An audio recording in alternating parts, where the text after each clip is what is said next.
الحمد لله الذي يسر لعباده المتقين إلى مرضاته سبيلا، ووضح لهم طريق الهداية، وجعل اتباع الرسول عليها دليلا، واتخذهم عبيدا له فأقروا له بالعبودية ولم يتخذوا من دونه وكيلا، فكتب في قلوبهم الإيمان وأيدهم بروح منه لما رضوا بالله ربا وبالإسلام دينا وبمحمد صلى الله عليه وسلم نبيا ورسولا.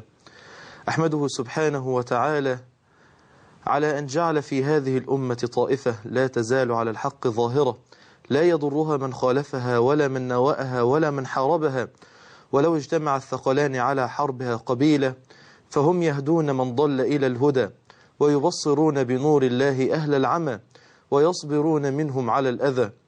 أحمده سبحانه وتعالى وهو المحمود على كل ما قدره وقضاه، وأستعين به استعانة عبد علم أنه لا رب له غيره ولا إله سواه، وأشكره والشكر كثير بالمزيد من عطاياه، وأستغفره من الذنوب والخطايا التي تحول بين القلب وهداه، وأشهد أن لا إله إلا الله وحده لا شريك له، شهادة أشهد بها مع الشاهدين، وأتخذها حجة عند ربي إلى يوم الدين، وأشهد أن الحلال ما أحله، وأن الحرام ما حرمه، وأن الدين ما شرعه، وأن الساعة آتية لا ريب فيها، وأن الله يبعث من في القبور، وأشهد أن محمدا عبده المصطفى ونبيه المجتبى الذي لا ينطق عن الهوى، إن هو إلا وحي يوحى، أرسله الله رحمة للعالمين ومحجة للسالكين وحجة على الخلق أجمعين.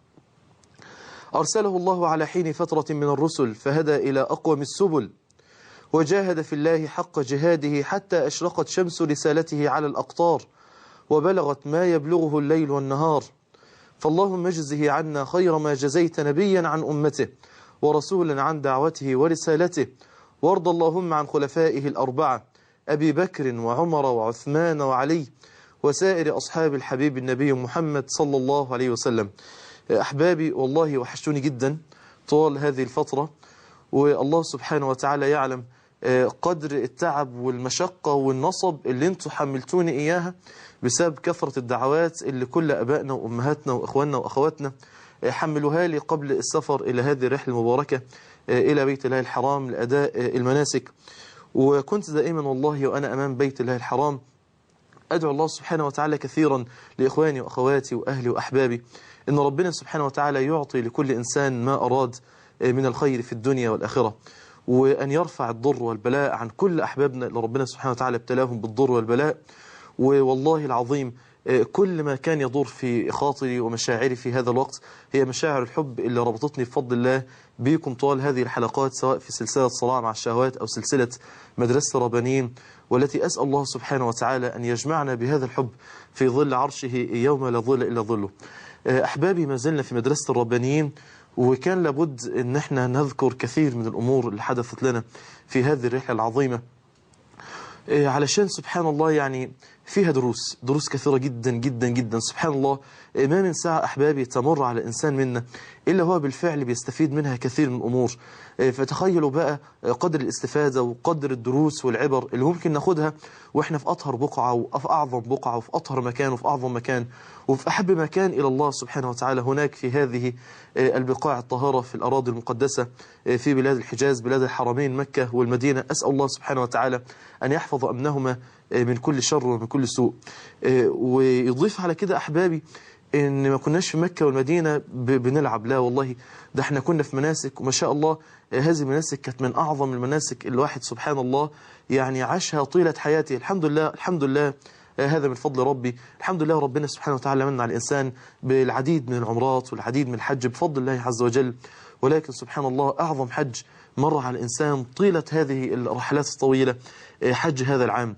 وسبحان الله كانت دايما من العادة أحبابي، ودي كان دايما من الأمور اللي كان علمائنا ومشايخنا بيعلموها دايما لينا، حاول دايما إنك في كل رحلة تطلعها اطرح على نفسك سؤال، وحاول دايما تجد الإجابة على هذا السؤال داخل هذه الرحلة. في موسم الحج السنة اللي فاتت كنت سبحان الله بطرح دايما على نفسي السؤال، كنت بقول سبحان الله يا ترى مين اللي هيبقى مقبول؟ هل يا ترى المقبول الأخ الأسود اللي جاي من جنوب أفريقيا وجاي من أماكن سبحان الله لا نسمع عنها أصلا، لا يوجد لغة عربية، لا يوجد أصلا إنجليزية ولا فرنسية ولا غير ذلك. وسبحان الله كل ما يدل على شخصية هذا الإنسان أنه كان بيرتدي ثياب مكتوب عليها بوركينا فاسو مثلا أو مكتوب عليها نيجيريا. ده كل شيء ممكن يدلك على شخصية هذا الإنسان. يا ترى هل هذا الإنسان الأسود هو اللي هيقبل عند الله عز وجل؟ مين اللي هيقبل؟ هل هذا الأسود ولا يا ترى الرجل اللي لابس في إيديه العلامة الحمراء اللي تدل اللي هو جاي من أوروبا، الراجل صاحب البشرة البيضاء والعين الزرقاء والشعر الأصفر؟ يا ترى مين هيقبل في الاثنين دول؟ هل هذا الأبيض ولا هذا الأسود؟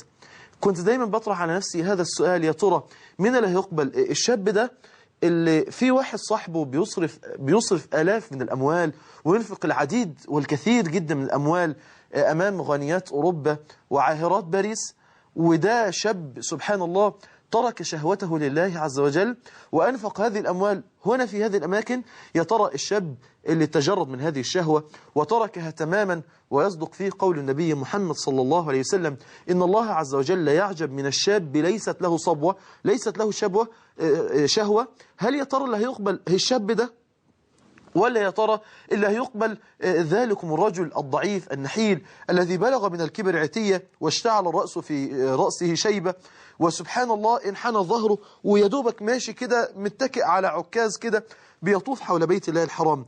ولا يا ترى الأم الفاضلة اللي بتطوف حول بيت الله الحرام بس مش بتطوف على رجليها، ده بتطوف وهي على ظهر ابنها بقى ما شاء الله اللي انحنى ظهره ويحمل أمه فوق ظهره ويطوف بها حول بيت الله الحرام؟ مين اللي هيقبل؟ الشاب ولا الرجل العجوز؟ يا ترى مين اللي هيقبل؟ الراجل الغني اللي جاي الحج ب 120 و130 و140 و150 ألف جنيه، ولا يا ترى الراجل المسكين اللي قدم في القرعة وسبحان الله ما قدرش يكمل الأموال فاستدان أو دخل في جمعيات زي احنا بنعمل هنا في مصر كده أو باع ما يملك علشان يخرج لرحلة الحج؟ ولا يا ترى الشاب اللي يخرج من بلده على رجليه زي الشاب الشيشاني اللي احنا شفناه هناك في الحرمين جاي من بلاد الشيشان مشي على رجليه قطع مسافة أكتر من 6000 كيلو من 6000 كيلو من الشيشان إلى بلاد الحرمين حج ماشيا على قدميه؟ يا ترى مين اللي هيقبل؟ مين اللي هيقبل؟ اللي جاي بحج ب 120 و130 و150 ألف ولا الراجل المسكين اللي معهوش أصلا الفلوس وغير ذلك؟ فكنت دايما بحب أسأل نفسي السؤال، هذا السؤال أثناء مناسك الحج وإحنا في عرفة وإحنا في منى وإحنا في مزدلفة وإحنا في مكة وإحنا في المدينة. وكان سبحان الله الإجابة اللي هيكون عبد رباني لله سبحانه وتعالى في هذه الفترة هو ده المقبول. اللي هيكون عبد لله سبحانه وتعالى في السر والعلن هو ده المقبول. العبد اللي هيكون بالفعل يحقق العبودية لله سبحانه وتعالى في الأقوال وفي الأفعال حتى فيما يدور في خلجات نفسه، ده بالفعل هو المقبول عند الله.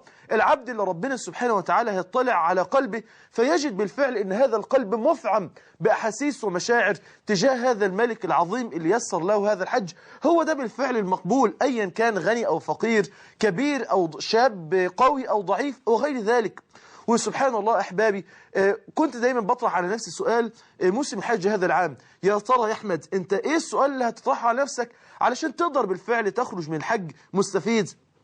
فسبحان الله كنت دايما أقعد مع إخواني وأذكرهم بأسماء الله عز وجل وصفاته، وقد إيه ربنا سبحانه وتعالى في القرآن كان دايما بيأكد لنا على معنى جميل جدا، ألا وهو أحبابي إن كل موقف من مواقف حياتك لابد إن هذا الموقف تتذكر فيه ربك عز وجل باسم من أسمائه أو صفة من صفاته وترى آثار هذا الاسم في حياتك. فكنت دايما بقول أنا عايز أتعرف على الله عز وجل أكثر وأكثر في موسم الحج، علشان كده قلت السؤال يا ترى من ربك يا أحمد الذي ستتعرف عليه معرفة أكثر من التي كنت تعرفها قبل ذلك؟ سبحان الله أحبابي كل واحد مننا وانتوا برضو أخوات والله أمهاتنا الفضليات برضو ما شاء الله كل واحدة منكن سبحان الله ممكن تقع في موقف من الموقف ده توقن فيه أن الله سبحانه وتعالى عظيم، أن الله سبحانه وتعالى ودود.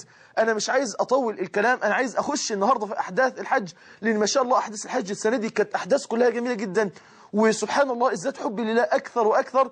أنا عايز ابتداء نقسم درسنا النهاردة 3 عناصر سريعة كده، أقوام عرفوا ربهم سبحانه وتعالى في مواقف حرجة، 2 مواقف أنا عرفت فيها ربي عز وجل في موسم هذا الحج، 3 الله عز وجل بأسمائه وصفاته معنا في كل وقت ومعنا في كل مكان. أحبابي سبحان الله، الله عز وجل كان بيأكد على معنى جميل يمكن بعضنا هيسمعه لأول مرة. فياريت أحبابي نركز كده، وياريت بقى نسقط المواقف دي على حياتنا، نسقط هذه المواقف بقى على واقعنا الجميل ده، علشان بإذن الله نزداد تعلق بالله سبحانه وتعالى. لأن والله العظيم أحبابي من عرف الله أحبه، والله العظيم اللي هيعرف ربنا هيحبه جدا. علشان كده النبي صلى الله عليه وسلم أحبابي كما في الصحيحين من حديث ابن عباس، أرسل النبي صلى الله عليه وسلم معاذا إلى اليمن فقال: يا معاذ إنك تأتي أو تقدم على قوم أهل كتاب، فليكن أول ما تدعوهم إليه أن يعرفوا الله.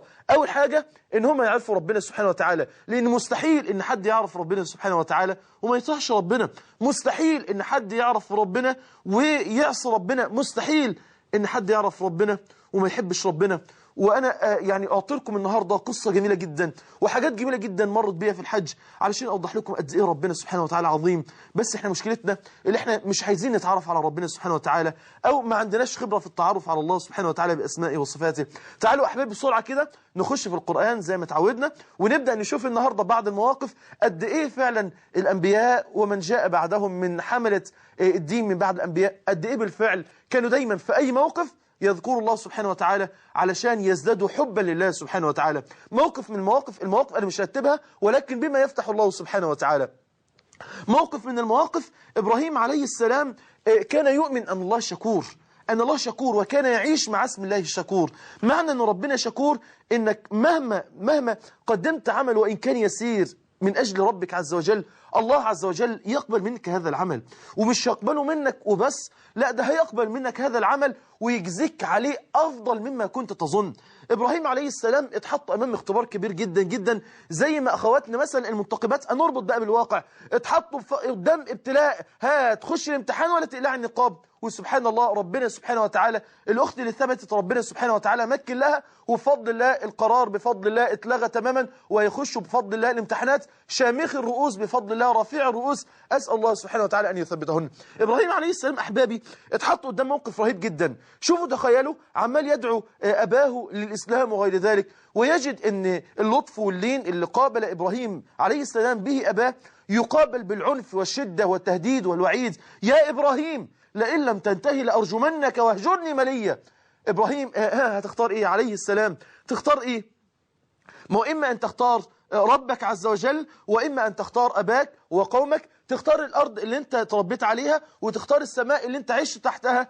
تختار إيه؟ اختبار كبير جدا. ولكن سبحان الله إبراهيم عاش مع اسم الله الشكور، فكان سهل عليه أبدا أنه يتخذ القرار. قال: سلام عليك، انتهت، سأستغفر لك ربي إنه كان بي حفيا وأعتزلكم وما تدعون. القضية مفصولة عند إبراهيم عليه السلام، مفيش تردد، مفيش تلكؤ. ليه؟ هو كان بيدين لله عز وجل باسمه الشكور، عارف إن ربنا سبحانه وتعالى طالما أنك يا إبراهيم اخترت هذا الموقف، الله عز وجل سيعطيك أفضل مما تركت. ومن ترك شيئا لله أبدله الله خيرا منه، كما قال النبي محمد صلى الله عليه وسلم.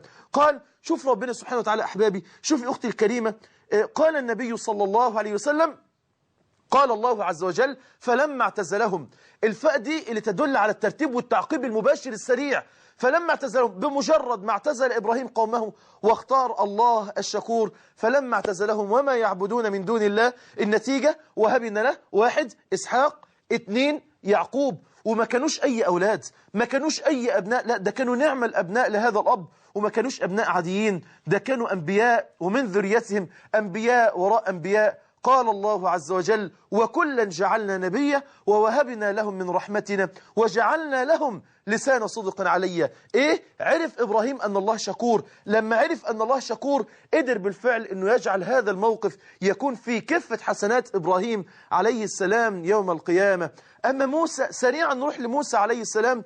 موسى عليه السلام كنت دايما أستشعر أن موسى عليه السلام يعيش مع الله باسمه الملك، أن هذا الملك يسخر له الكون طالما أنه عبد لله سبحانه وتعالى. لأن ما فيش ملك من الملوك أحبابي إلا وله مملكة، وداخل هذه المملكة جنود يسخرهم هذا الملك نصرة لأقوام وعذاب على أقوام. سبحان الله، موقفين أحبابي عكس بعض، وفي كل موقف من المواقف كان موسى عليه السلام يتذكر ربه عز وجل. فما أحلى الحياة إن احنا نعيش مع ربنا سبحانه وتعالى، نعيش مع آثار أسماء الله وصفاته سبحانه وتعالى. سبحان الله، حجر يتحول لماء وماء يتحول لحجر. انت بتقول ايه؟ موقف سبحان الله، موسى عليه السلام طلب قومه منه أن يستسقي لهم، إن هم عايزين ماء. سبحان الله، قال الله وإذ استسقى موسى لقومه، ألف سين تاء إذا دخلت على الفعل معناها الطلب، أي طلب موسى من ربه عز وجل أن يسقيهم الماء. شوف الملك قد إيه بيسخر سبحانه وتعالى جنوده. وإن كنت أنت ما تظنش أن هذه الجنود ممكن تظن أن الجنود دي لا يمكن أبدا تكون سبب لنصرتك في وقت من الأوقات. مين يظن أن حجر أصم يخرج منه الماء ويسقط 12 طائفة أو 12 قبيلة أو مجموعة من مجموعات بني إسرائيل؟ قال الله وإذ استسقى موسى لقومه فقل نضرب بعصاك الحجر فانفجرت منه 12 عينا. وكان هذا الحجر أحبابي يحمل معهم على الدواب حيثما حلوا وحيثما ارتحلوا. لما يحبوا يشربوا يضرب موسى عليه السلام الحجر اللي معروف إنه هو أصم ما فيش فيه ماء، ولكن الملك سخر الحجر ده إنه يخرج منه الماء. سبحانك يا ملك، سبحانك يا ملك. طب بسرعة اعكس الموقف، اعكس الموقف. موقف عجيب جدا لما موسى عليه السلام وقف سبحان الله لما خرج ومن معه من المؤمنين، وسبحان الله فلما تراءى الجمعان قال أصحاب موسى إن لمدركون. أيوة خلاص، البحر قدامنا والعدو وراءنا، انتهت المسألة، لنهلكن جميعا. ولكن موسى عليه السلام كان دايما بيعيش مع اسم الله الملك اللي ممكن يسخر له نواميس الكون كلها، لأنه عايش مع اسم الله الملك. سبحان الله، موسى عليه السلام في الموقف ده أول حاجة تذكرها وأهم حاجة تذكرها طبعا تذكر ربه فقال كلا كلا، إيه يا موسى؟ إن معي ربي، إن معي ربي سيهدين. طب يا موسى من كان الله معه؟ يا ترى من يستطيع أن يقف أمام هذا عبد الله معه؟ النهاردة الأخت اللي وقعت في بلاء من أخ زوج أو من جار أو من غير ذلك، وسبحان الله حست أن خلاص الدنيا كلها واقفة ضدها، قولي وقوليها كلا إن معي ربي، كلا إن معي ربي. سبحان الله، يقين موسى عليه السلام في ربه عز وجل. الله عكس لموسى هذه الآية لأن الله ملك. الماء اللي كان من شوية بيخرج من حجر، الماء ده تحول بفضل الله إلى أرض صلبة علشان موسى عليه السلام يمر ومن معه. سبحان الله. أما زكريا عليه السلام فزكريا وضع في موقف عجيب. موقف زكريا عليه السلام إنه تمنى الولد، إنه تمنى الولد. كل أخ عقيم أو أخت عقيم اوعي تيأسي من رحمة الله، ولكن قولي كما قال زكريا عليه السلام ربي. شوف الموقف سبحان الله، هو في أول سورة مريم يقول ربي إني وهن العظم مني. ليه قال وهن العظم؟ لأن العظم إذا وهن اللي هو الشيء اللي بيحمل الجسد أصلا، إذا كان العظم القوي ده هو أصلا اللي أصبح شيء ضعيف، فما بالكم بحال الجسد. رب إني وهن العظم مني واشتعل الرأس شيبا ولم أكن بدعائك رب شقيا. علم أن الله مجيب، وده معنى أنك تعيش مع أن الله عز وجل مجيب، يستجيب الدعاء أمن يجيب المضطر إذا دعاه. فزكريا عليه السلام بدأ يرفع إيديه لربه عز وجل، والموقف ده تذكر فيه ربه عز وجل. ليه؟ كل أسباب الدنيا انقطعت، هو أصبح ضعيف، وامرأته كانت في شبابها عاقر، يعني المرأة كانت في وقت الشباب كانت عاقر، فسبحان الله أن يأتي الولد. ولكن زكريا عليه السلام يوقن أن الله عز وجل من أسمائه المجيب، فقال ربي ربي لا تذرني فردا وأنت خير الوارثين. إذا انقطعت كل الأسباب، إذا انقطعت بك كل الأسباب وانت مظلوم، ارفع يديك لأن الله مجيب، والله سيعطيك الله عز وجل. سبحان الله. ربي لا تذرني فردا وأنت خير الوارثين، الفاء اللي تدل على السرعة. فاستجبنا له ووهبنا له يحيى وأصلحنا له زوجه. كذلك أيضا سبحان الله، كذلك أيضا ما حدث مع نبي الله يوسف عليه السلام اتحط في فتنة بعد ما سبحان الله الخيانة اللي حدثت من إخوة يوسف، ثم بعد ذلك أنه يباع بيع عبيد، ثم بعد ذلك يدخل القصر ويكون خادما داخل القصر، ثم بعد ذلك يتعرض لفتنة الاضطهاد والتحرشات وغير ذلك ومراودة المرأة. يوسف عن نفسه سبحان الله اتحط في موقف زي ده، على طول فورا أول ما تذكر ربه عز وجل. معاذ الله معاذ الله إنه ربي أحسن مثواي. ولما حدثت الفتنة أكبر وأكبر، لما كل نساء المدينة راودن يوسف عن نفسه والمرأة خيرته بين السجن وإما أن يستجيب لها فيما أمرت، قال ربي. برضو تذكر ربه عز وجل. ده معنى ان احنا نعيش مع أسماء الله عز وجل وصفاته. قال ربي السجن أحب إلي مما يدعونني إليه. وسبحان الله السجن ده يوسف هو هيكون البوابة اللي هتفتح لك الدنيا كلها بعد ذلك. سبحان الله، هذه نماذج لأقوام بالفعل ذكروا الله سبحانه وتعالى في مواقف، فبالفعل هذه المواقف بتهون عليهم. انتم متوقعين ان السجن ده سهل على إنسان؟ انتم متوقعين؟ والله العظيم إخواني، والله العظيم أخواتي، كان في مشاعر بتدور في خاطري وأنا في بيت الله الحرام بعد ما أدينا المناسك وقعدنا في مكة شوية. سبحان الله، أنا نفسي اشتاقت لزوجي وزوجتي وأولادي وأمي وأبي وعائلتي وغير ذلك، نفسي اشتاقت. فكنت بكلم أحد إخواننا الدعاء بقول له والله أنا حاسس إن في قلبي كده إن أنا اشتقت جدا لأهلي وإخواني وأصحابي وكل إخواننا طلبة العلم اللي بيدرسوا معانا والكلام ده. قال لي والله نفس المشاعر. فسبحان الله، إذا كان بعدنا وإحنا في بيت الله الحرام نفسنا بتتطوق لرؤية الأهل، فتخيلوا السجن ده ممكن يكون سهل على الإنسان، ولكن سبحان الله من عرف الله هان عليه كل شيء، هان عليه كل شيء. سبحان الله. إذن إخواني وأخواتي، كل موقف من المواقف لو عشت فيه مع الله عز وجل بأسمائه وصفاته بيهون عليك أبدا، يهون عليك دائما اتخاذ القرار. ده كله كان تمهيد إلى ربي الذي عرفته في الحج. وانت برضو لكم مواقف كتيرة جدا في الدنيا. انت ممكن تكوني وقعت في مشكلة قبل كده وحسيت بالفعل ان كل الأسباب خلاص وقفت، ولكن قمت في جوف الليل وقعدت تقول يا رب يا رب، وسبحان الله الله استجاب لك. فانت بالفعل علمتي أن الله عز وجل يجيب دعوة المضطرين. وانت كنت مظلوم وإنسان ظلمك واضطهدك وبهدلك ويعني سامك سوء العذاب، ورفعت ايديك وقلت يا رب، وساعتها علمت أن ربنا سبحانه وتعالى عزيز لما انتقم من هذا الظالم. وكم رأينا هذه الأمور. وانت كنت مريض ومصاب بمرض شديد جدا جدا، وسبحان الله طالما دعوت ربك عز وجل فسبحان الله الله شفاك، فعلمت أن الله هو الطبيب، أن الله سبحانه وتعالى هو الشافي. وهكذا سبحان الله أنا كنت في كل موقف من المواقف اللي أنا كنت بمر بها في الحج، والله العظيم أحبابي كنت دايما بقول يا ترى اللي حصل ده من أثار اسم الله سبحانه وتعالى إيه يا ترى. وسبحان الله مرينا بمواقف عجيبة جدا أحبابي. أول موقف من المواقف موقف عجيب جدا علمت من خلاله بالفعل أن الله عز وجل حفيظ. والله إخواني الله حفيظ بالفعل. كل ما تكون أنت حافظ لله عز وجل الله يحفظك في نفسك ويحفظك في أولادك، يحفظك في مالك. يوم التروية، وده موقف حدث معانا يوم التروية. طبعا الناس عارفة ان في سيول نزلت يوم التروية في منى، والحجيج كانوا نوعين أحبابي.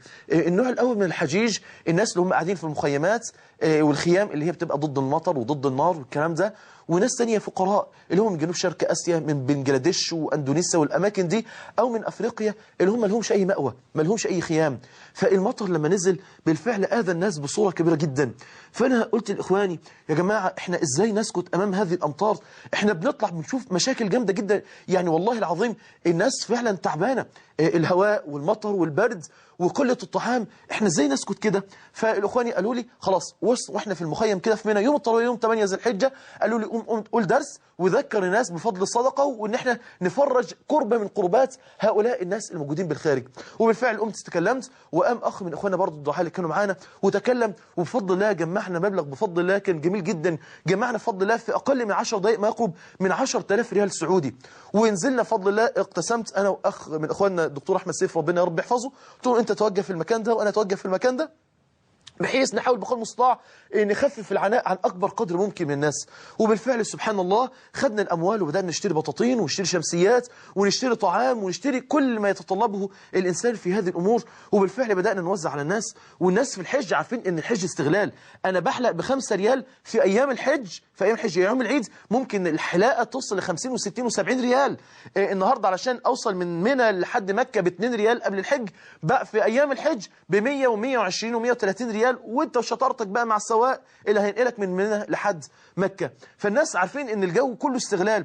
فسبحان الله بدأنا بالفعل نوزع، وكانت سبحان الله دعوات الناس. كنت دايما بقول للشباب اللي معانا والله العظيم يا اخواني احنا نتحمل المطر، احنا قعدنا 3 ساعات تحت المطر، قلت لهم والله العظيم يا اخواني يعني لو لم نخرج من هذا الحج الا بهذا العمل في تخفيف قربة من قربات الناس او رفع هذه القربة كفانا بها بفضل الله. وكان الشباب ما شاء الله آية، وده دليل ان أمة محمد بفضل الله لسه فيها خير. بس الشباب عايز بس اللي يوجههم. بفضل الله خرج الشباب وهم محرمين، خرجوا قعدوا يتحملوا المطر فوق دماغهم 3 ساعات ونص لا يتوقف أبدا المطر. وسبحان الله بدأ الشباب يوزعوا على الناس، وكنت معاهم أشتري وأوزع الكلام ده لحد سبحان الله ما رأيت أم جزائرية معدية تقريبا 80 أو 85 سنة من عمرها، فرحت حسيت كده ان هي فعلا بردانة، فغطيتها كده ببطانية كنت اشتريتها واديتها شمسية فوق دماغها عشان تحميها من هذا المطر. فلقيتها مسكتني من ايديا كده وقالت لي بكم يا ابني؟ فقلت لها لا يا أمي، هذه أبتغي بها وجه الله عز وجل، هذه قربة لله سبحانه وتعالى، مش عايز أموال ولا عايز حاجة خالص، بس أنا عايزك تدعي لي. فلقيتها والله العظيم قامت نظرها لي نظرة كده، وقامت نظر للسماء وقالت لي روحي يا ابني، ربنا يوقف لأولادك وليك ولاد الحلال، وما تحتاجش لحد أبدا. سبحان الله، يعني هذا الأمر يعني استوقفني عجيبا. يعني كان المفروض تقولي مثلا روح ربنا يوقف لك ليك ولأولادك، أنا الأول على كده أولادي، ولكن قدمت أولادي علي. وسبحان الله في نفس اليوم كنت بطمن على زوجتي وعلى الأولاد، فزوجتي لقيت صوتها في التليفون متغير وبتبكي، فسألتها في إيه؟ فقالت لي معلش ما فيش ده والكلام ده. وسبحان الله يوم ما رجعت من الحج قاعد مع زوجتي فبقول لها تصدقي ان يوم التروية في موقف عجيب استوقفني جدا. الأم الجزائرية متمسكنه وقالت لي روح ربنا يوقف لك ليك يوقف لأولادك وليك ولاد الحلال. فتعجبت فلقيتها بكت، فقلت لها انت بتبكي ليه؟ قالت لي انت عارف يوم التروية لما انت كلمتني وانا كنت ببكي، انت عارف ما سألتنيش انا كنت ببكي ليه؟ فقلت لها ليه؟ قالت لي الولد والبنت اصيبوا بمرض شديد جدا جدا جدا، والاولاد كان فيه قيء مستمر جدا لدرجة ان انا كنت بظن ان ابني محمد كان بيحتضر، كان بيموت بسبب المرض. وسبحان الله شلت الاثنين وتوجهت بيهم المستشفى، وقالت لي والله العظيم لن اقول لك ان البشر كانوا واقفين معايا، ده كان طوب الارض في هذا الوقت واقف معايا، وكل شوية يطلع واحد مين دول؟ ده اولاد فلان، معقول؟ ويقف معايا ومعايا ومع والدتي ومع اخواتي، وما شاء الله الدنيا كلها كانت واقفة بصورة عجيبة جدا. فعندها والله العظيم أيقنت بالفعل ان في الوقت اللي انت هتخفف فيه قرب عن قربات المسلمين الله عز وجل هيحفظك في أولادك وأنت لا تشعر. علشان كده بنقول، أنا لا أقول، لا ده النبي اللي بيقول احفظ الله يحفظك، احفظ الله يحفظك. سبحان الله علمت في هذا الوقت والله العظيم أحبابي أن الله سبحانه وتعالى حفيظ يحفظك على قدر حفظك له سبحانه وتعالى. والله لا أقول هذا أبدا من باب الثناء، ولكن أقول هذا من باب وأما بنعمة ربك فحدث. وأنا أشكر ربي عز وجل على أن تعرفت عليه سبحانه وتعالى بهذا الاسم العظيم. سبحان الله أحبابي، المحب الطبري ده كان عالم من علمائنا الأكابر جدا، وما شاء الله كان له اهتمام كبير جدا بالتصنيف عن الصحابة وفضائل الصحابة وغير ذلك.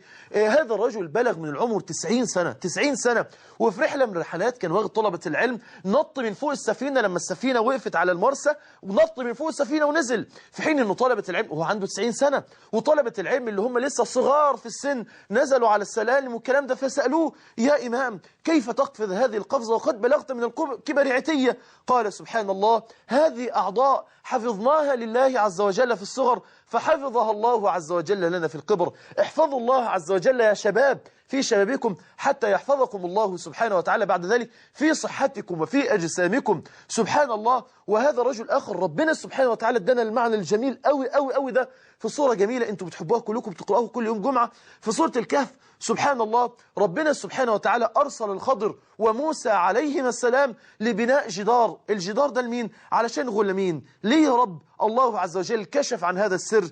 قال الله عز وجل وأما الجدار فكان لغلامين طفلين صغيرين يتيمين في المدينة وكان تحته كنز لهما وكان أبوهما صالحا. قال أهل العلم فبصلاح الأب لما كان الأب حافظ لله عز وجل حافظ الله عز وجل أو سخر الله عز وجل لهؤلاء الأولاد من يحفظهم بعد موت الأب. سبحان الله لأن ربنا سماهم أيتام وكونهم أيتام يبقى أبوهم مات، فلما أبوهم مات ربنا وكل من يحفظ لهؤلاء الأولاد أموالهم حتى يشب هؤلاء الأولاد ويكونوا أكابر كده ويبدأوا يستخرجوا هذا الكنز بعد ذلك. بعض أهل التفسير بيقولوا إن ما كانش الأب ده هو الأب المباشر لهؤلاء الأولاد، لا لا لا لا، ده كان الأب ده هو الأب التاسع الجد التاسع يعني لهم. سبحان الله إذا كان صلاح الجد التاسع وصل حفظ الله عز وجل الأولاد النسل رقم 9، فما بالكم إذا كنتم أنتم يا شباب بتحفظوا الله عز وجل هيكون حفظ الله سبحانه وتعالى لكم إيه؟ هي دي وصية النبي صلى الله عليه وسلم احفظ الله يحفظك.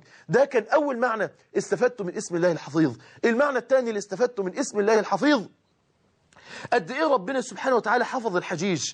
كانت منظمات الصحة العالمية بتقول إن هيبقى فيه وباء رهيب هيعم مكة وهيعم المدينة نظرا لهذا الزحام، وهتكون هناك حالات وفاة بالآلاف نظرا لهذا الزحام. وسبحان الله، شوفوا قد ايه ربنا سبحانه وتعالى حفيظ يا جماعة، شوفوا قد ايه ربنا سبحانه وتعالى حفيظ. كيف حفظ الحجيج؟ والله كانت دي ثالث حجة ليا أحبابي، والله العظيم ما من حجة إلا وسبحان الله ألف فيها كده على المستشفيات أو الأماكن التجمعات اللي يبقى فيها مراكز الصحة والكلام ده، عشرات ومئات وألاف واقفين أمام المستشفيات مرضى في كل عام. هذا العام أقسم بربي، أقسم بربي أنا ما رأيت هذا الكلام أصلا، ما رأيت هذا الكلام أصلا. المكان وكان وباء زي ما أعدائنا بيقولوا، ولكن سبحان الله ويمكرون ويمكر الله، مكروا علشان يفسدوا موسم الحج هذا العام، ويأبى الله الحفيظ إلا أن يحفظ هؤلاء صحتهم، إلا أن يحفظ لهؤلاء صحتهم وغير ذلك. ووزير الصحة السعودي ربنا يحفظه يا رب،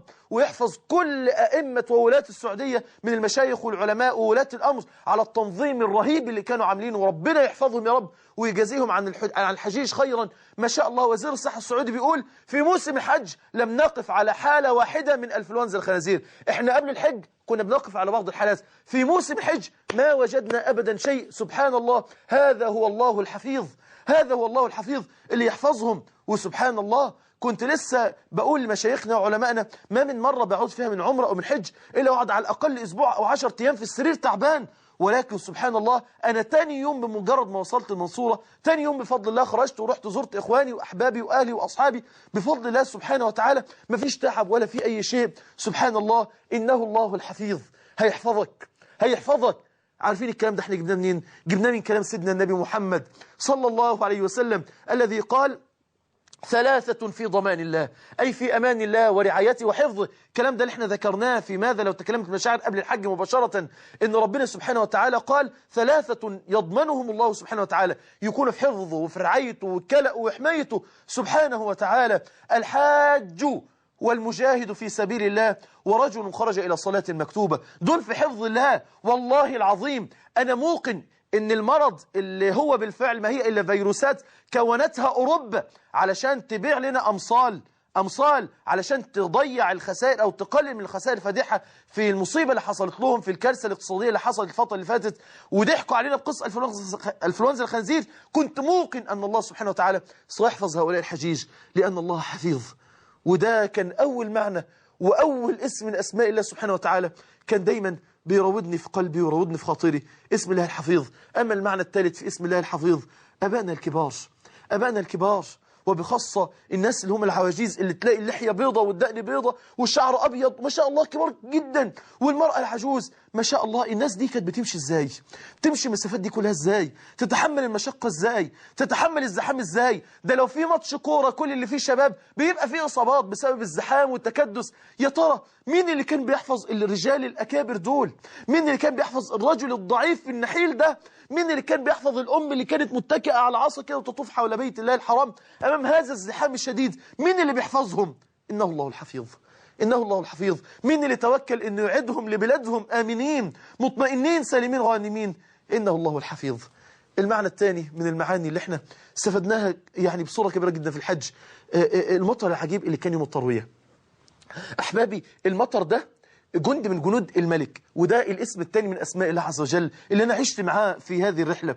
الله عز وجل ملك أحبابي، والله ملك له جنود يجعلها نصرة لأقوام وعذاب على أقوام. الريح أرسلها الله عز وجل عذاب على أقوام كما أرسلها عذاب على قوم عاد، أرسلها الله نصر لرسول الله يوم الخندق. الأمطار أنزلها الله عز وجل عذاب على قوم نوح، وأرسلها الله نصرة لرسوله صلى الله عليه وسلم يوم بدر.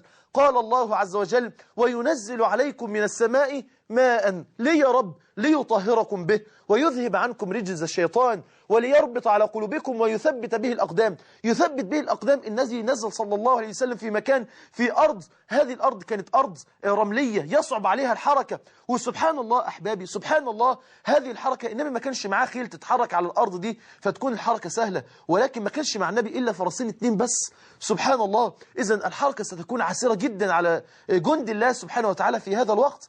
وسبحان الله يأبى الله سبحانه وتعالى إلا أن يعز جنده وينصر عبده ويهزم الأحزاب وحده سبحانه وتعالى. ينزل ربنا تبارك وتعالى مطر، المطر ده ليه ينزله سبحانه وتعالى على الأرض، الأرض تكون صلبة ويابسة، وبالتالي تكون الأرض بفضل الله تبارك وتعالى سهل الحركة عليها.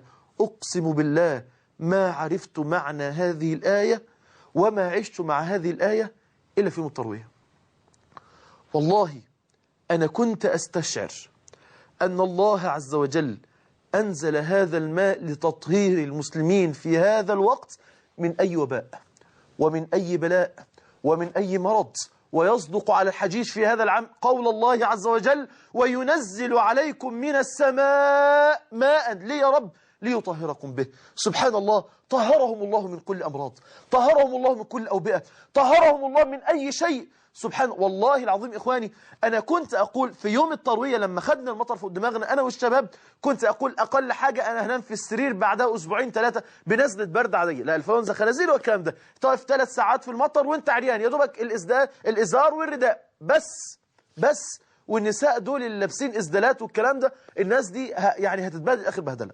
فسبحان الله سبحان الله ينزل هذا المطر علشان يطهر كل الحجيج من أي مرض ومن أي بلاء ومن أي. وسبحان الله أنا بعد هذا المطر أنا حسيت إن أنا في قوة، مش قوة أحمد جلال، ده قوة 20 30 40 50 60 واحد.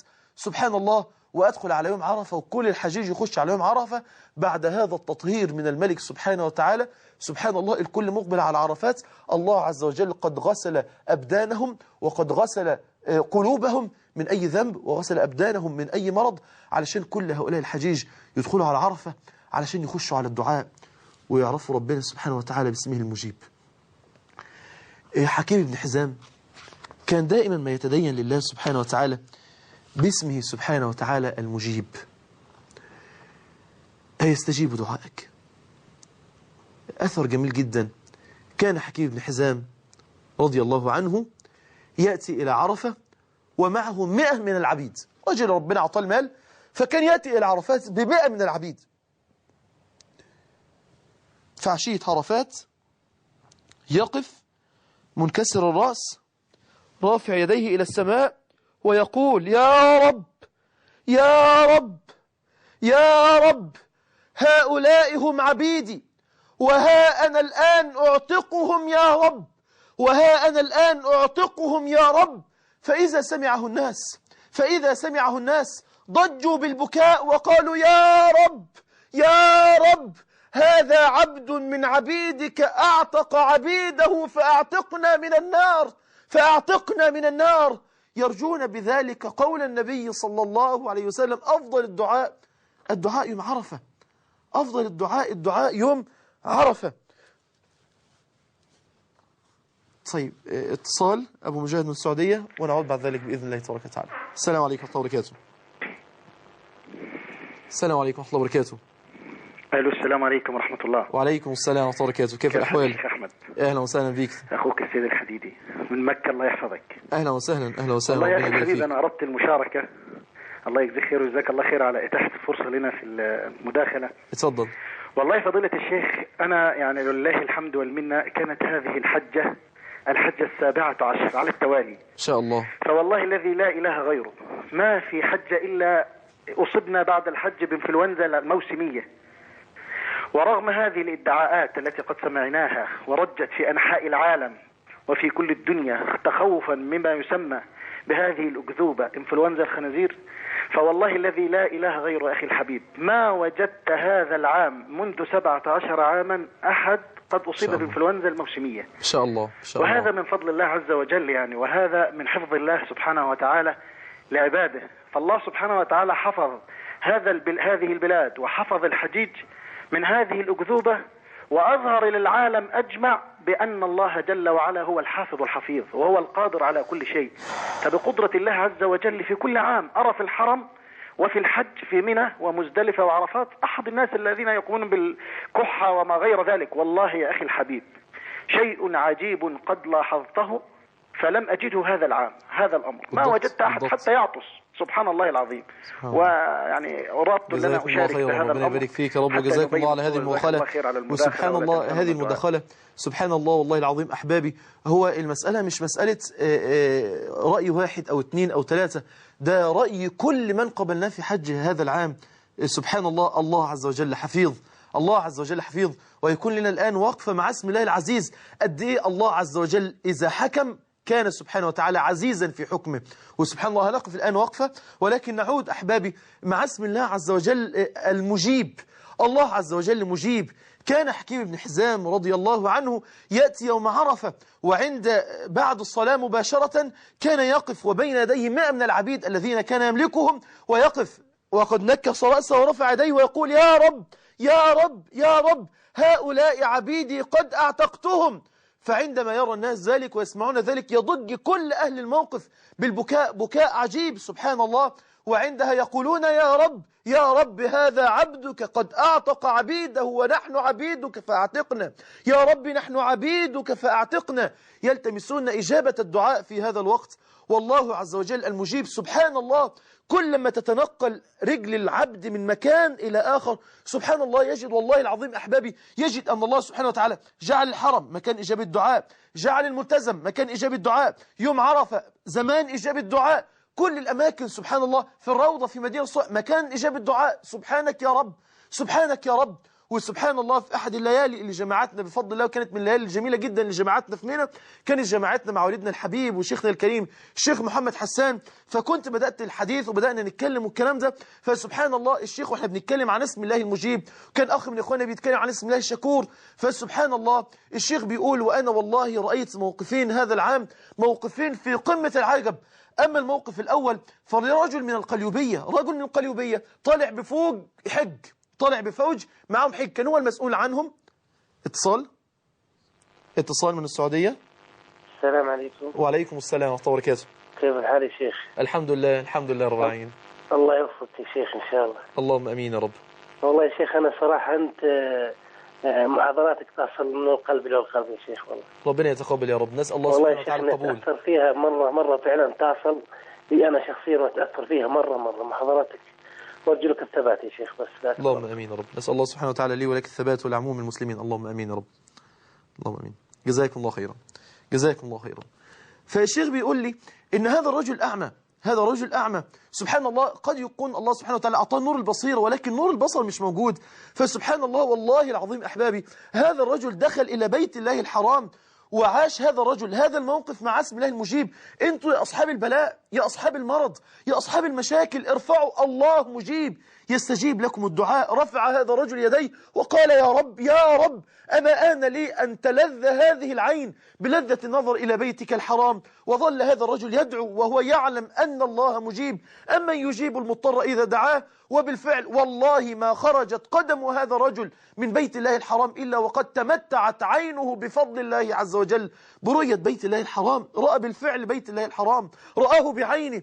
الله مجيب أحبابي، الله مجيب. وأما الثاني فالشيخ برضو ذكر قصته، وكان رجلا يعني بلغة أهل مصر مشلول، كان يعني يقعد كده على الكرسي المتحرك، ودخل مع أبنائه إلى صحن الحرم داخل البيت الله الحرام. وبعد كده الأولاد قال لأولاده: يلا يا أولاد كل واحد يروح في حتة.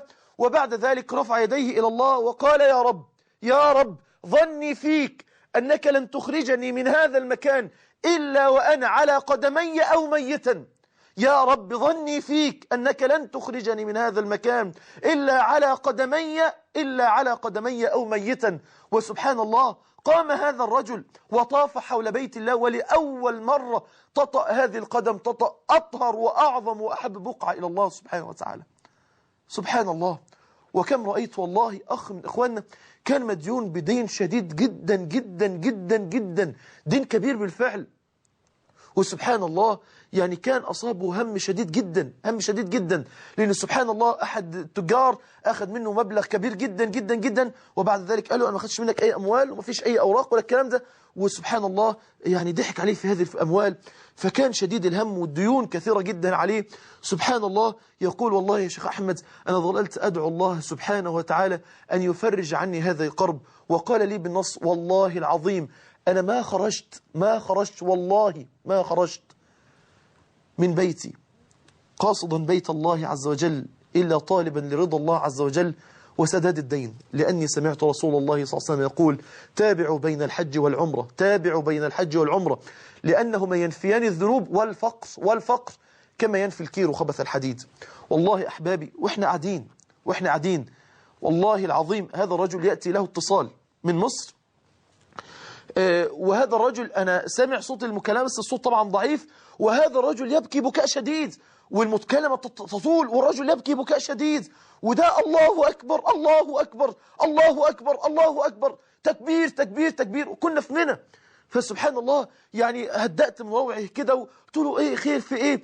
قال لي سبحان الله انا هذا الرجل اللي كان واخد مني الاموال، والاموال دي كفيله يسد كل الديون اللي عليا وبتفيض كمان، وسبحان الله بقى له اكتر من 15 سنه ما جابش الاموال.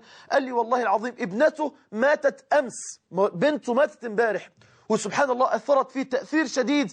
فسبحان الله وأنا أدعو الله عز وجل بالأمس في نفس التوقيت كان سبحان الله ابنته قد ماتت وهو قد عزم أول عمل يصنعه أن يرد المال لي مرة ثانية. الله مجيب أحبابي، الله مجيب أحبابي. موقف من أعظم المواقف اللي مرت عليا في حياتي العام الماضي علشان أعرفكم قد إيه الله عز وجل مجيب.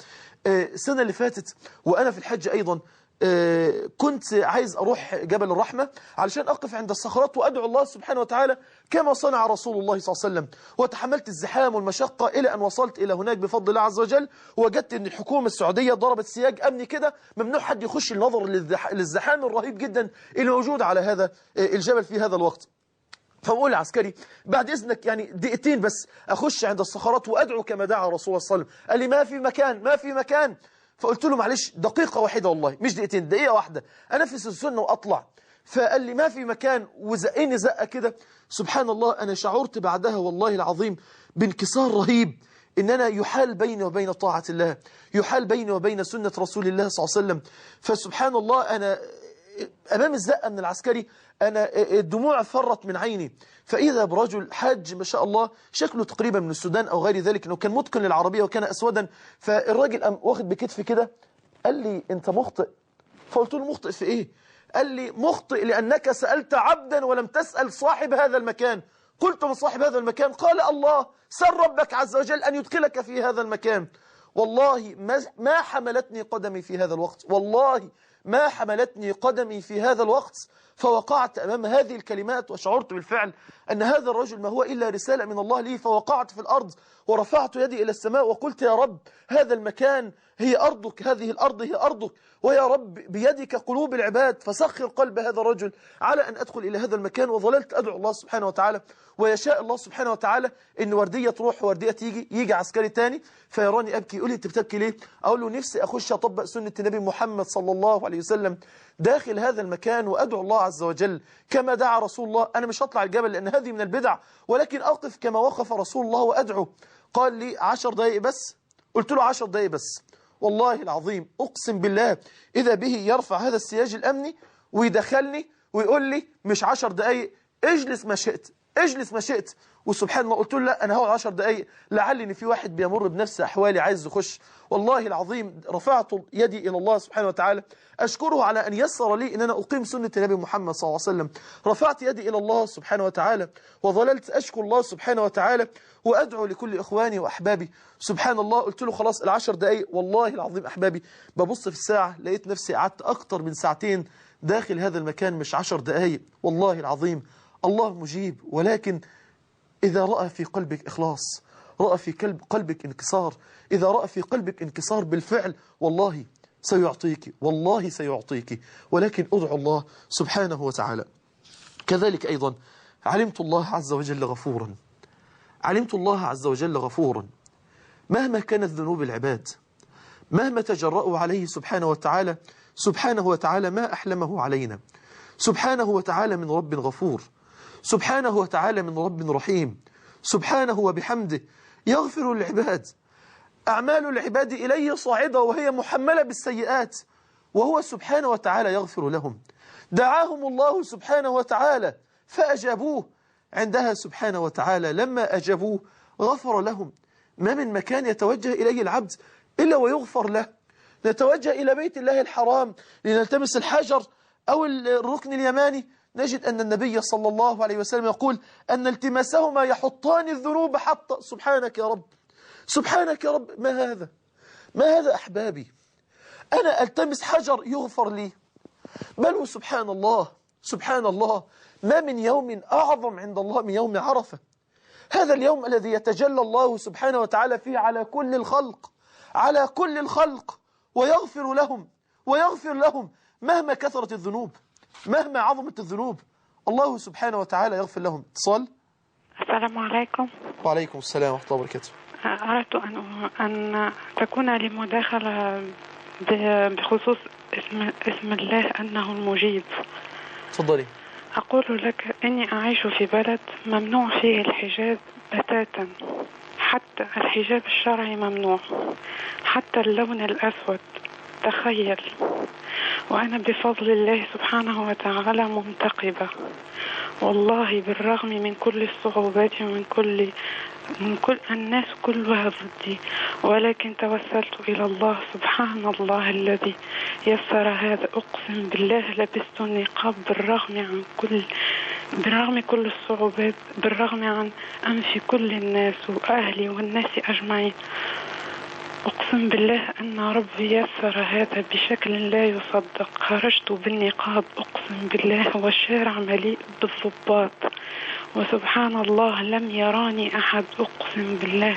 وأردت أن أقول لأخواتي في مصر أنتن في نعمة، أنتن في نعمة فالبسن النقاب، وأتمنى أن أكون في مصر أقسم بالله.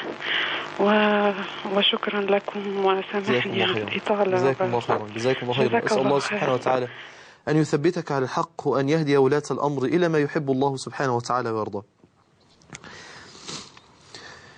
علمت أن ربي عز وجل غفور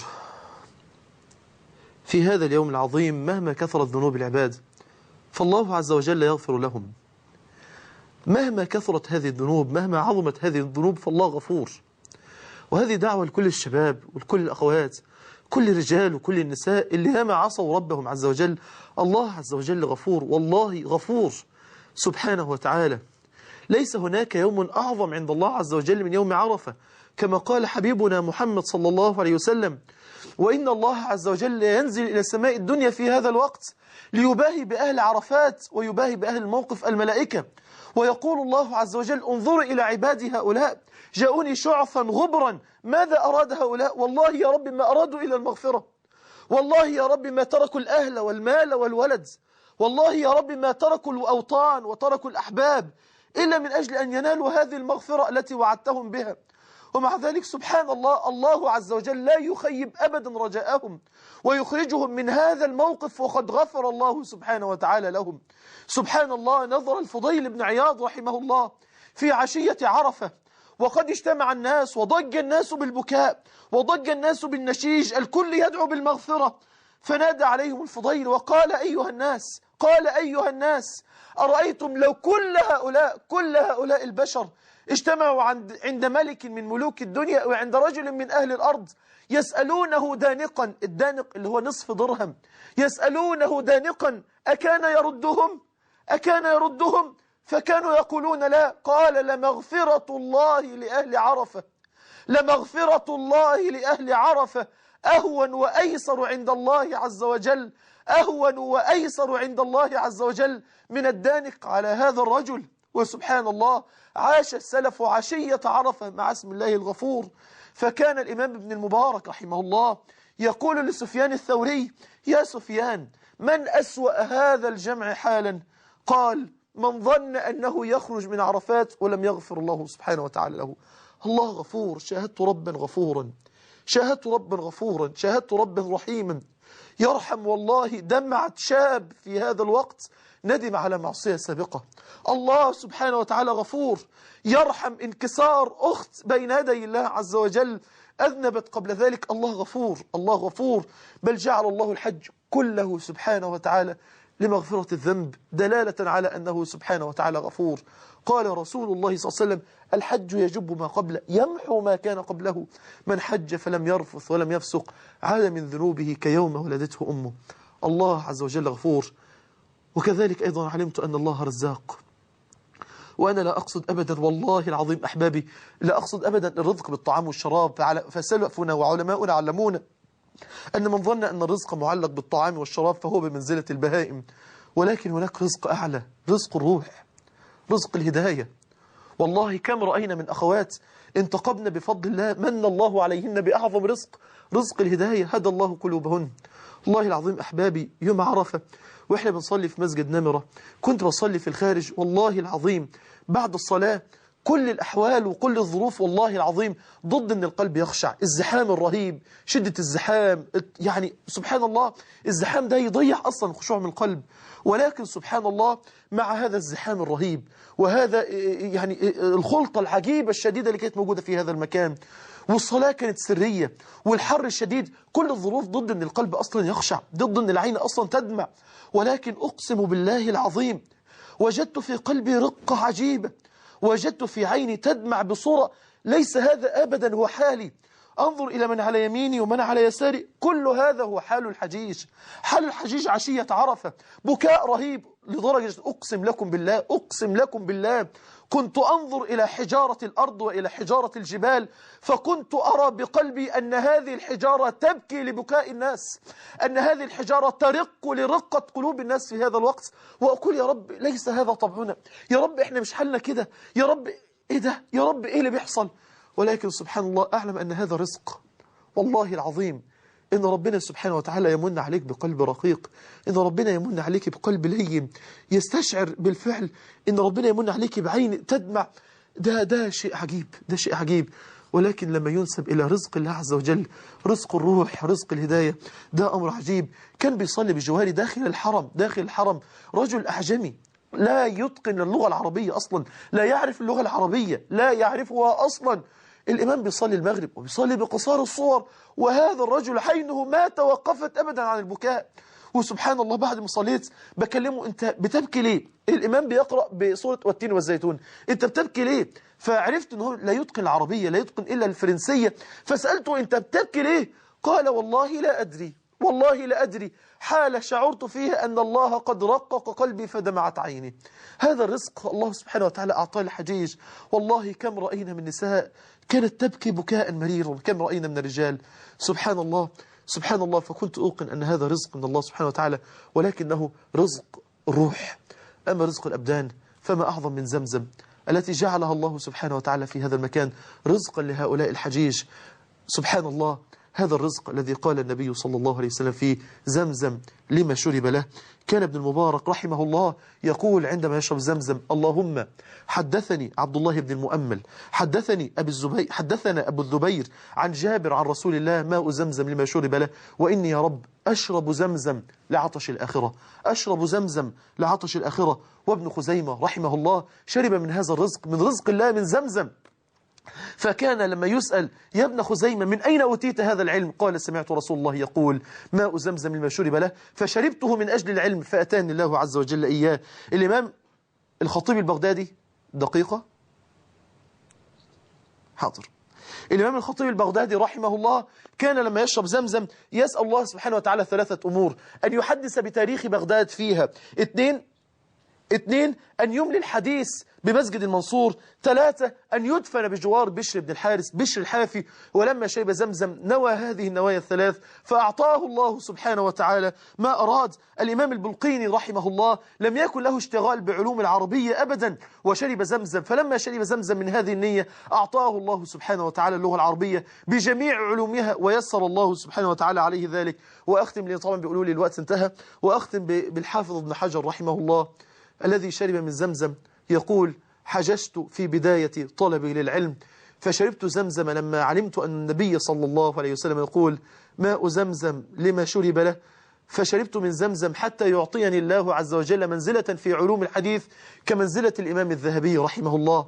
قال: وقد أعطاني الله ذلك. ثم حججت بعد ذلك ب20 سنة، وكنت قد طاقت نفسي لمزيد عن تلك المرتبة، فشربت من زمزم حتى يرفعني الله عز وجل فوق هذه المنزلة. قال الإمام السيوطي رحمه الله: فبلغه الله سبحانه وتعالى هذه المنزلة. وإن شاء الله للقاء بقية، لأن أحترم جدا المواعيد، وما بيقول الوقت انتهى، أحترم جدا المواعيد عشان اللي بعد إن شاء الله. أكتفي إن شاء الله بهذا القدر أحبابي، وبإذن الله نكمل الأسبوع القادم تبارك وتعالى مع ربي الذي عرفته بالحج. وأسأل الله سبحانه وتعالى أخيرا أن يبلغني جميعا وإياكم حج بيته الحرام الموسم القادم بإذن الله تبارك وتعالى بفضله وكرم منه. وصلى الله على نبينا محمد وعلى آله وصحبه وسلم. سبحانك اللهم وبحمدك، أشهد أن لا إله إلا أنت، نستغفرك ونتوب إليك.